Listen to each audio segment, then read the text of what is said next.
不是吧？今年冬至淨係食湯圓同餃子，咁你錯過咗1個億。12月21日係一個非常特殊嘅日子，呢一日除咗係冬至，更加係天赦日。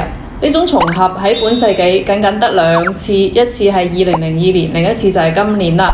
下一次出現就要等到80年後嘅2105年，可以話今年係百年一遇嘅天赦冬至。冬至係24個節氣入邊一個好重要嘅轉折點，標誌住太陽直射點向次向北，夜短日長，象徵住萬物新生。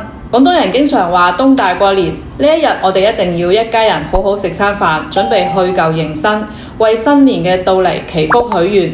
而今年嘅冬至又遇上咗難得嘅天赦日，除咗食湯圓同埋餃子之外，要做多4個動作。第一個就係要早啲起床，唔好賴床，食個能量早餐，迎接呢一日美好嘅陽光。第二呢，就係要保持心平氣和嘅情緒，千祈唔好同任何人有爭執或者係生氣，影響自己心情。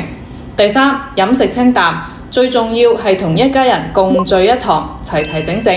第四，整理思緒，靜低心，好好計劃2026年嘅目標，為來年嘅奮鬥做好準備。再過20日就係2026年啦，為自己寫低天從人願，萬無一失。記得點讚關注哦。